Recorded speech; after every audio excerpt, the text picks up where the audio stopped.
Hi Mark, here it is Thursday, April the 9th, 7:48 a.m. Eastern, 11:48 a.m. GMT.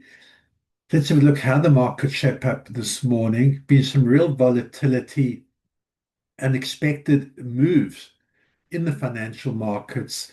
We saw the following the ceasefire agreement between Iran and Israel, or rather the ceasefire proposal. At this point, here we are, more than 24 hours later, the two main elements of that proposal being just that, a ceasefire, as well as the Straits of Hormuz being opened. And here we sit, ceasefire not in place, um, and the straits are not opened. So clearly, it's still a proposal at this point, and we will know more starting tomorrow when the two parties meet in Pakistan, in Islamabad, and look to iron things out and get clarity on the proposal. The market's reaction, gold sold off immediately when we heard the peace proposal. It was risk on as opposed to risk off. Fought back yesterday. You can see the US dollar did fight back, and so far today, giving up those gains, most of the gains from yesterday. You can see that. I've got resistance at 98.44. I've got support at 98.64. So we'll see now that the US session is underway. We'll see whether the sell-off of US dollars continues or if US dollar is going to fight back, bounce up off this support area and look up to the 98.84 resistance level. There's some data coming out today. We have PCE, we have GDP numbers coming out in just over half an hour. We'll see whether that has any effect on the markets or if it's all about the geopolitical conflict and the Middle East right now. But US dollar giving up those gains from yesterday, going into the US session. Let's have a look at the S&P, and following the peace proposal, we saw equities rally. We saw US dollar sold off and risk on, meaning equities rallying. There's the S&P yesterday, hanging around today in the futures market. Not much yet. I've got support at 6,789. I've got resistance at 6,817. Gold.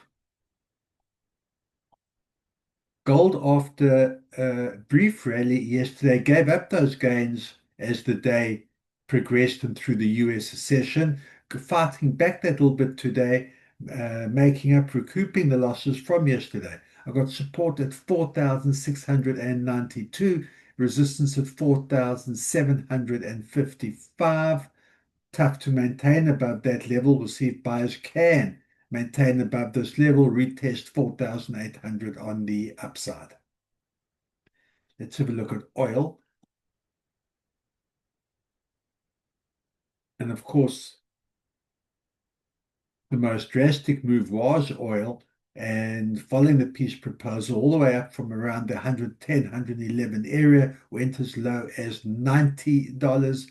Fought back yesterday, continuing that fight back so far today. I've got support at 96.39, resistance at 98.69. Clearly on the upside, the $100 mark is the target on the upside, and that's what buyers will be looking to test.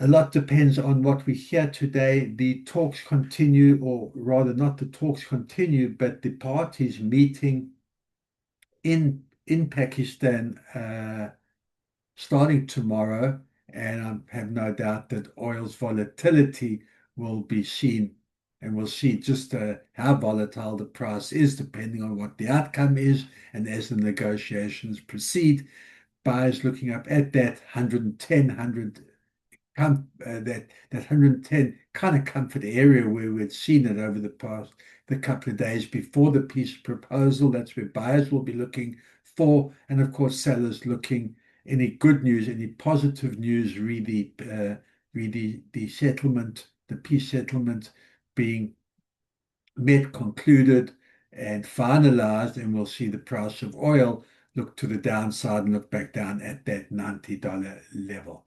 Let's have a look at Bitcoin. Bitcoin, right where it closed yesterday, I've got support at 70.4 thousand. I've got resistance at 71.6 thousand. Very narrow uh, range we're looking at over here. Buyers, again, unable to maintain above that 70, 71,000. We'll see if they give it another test today or if sellers continue from yesterday's sell-off and look below the 70,000, but very flat for now going into the US session. Good trading, keep that discipline, and I'll see you at the end of day.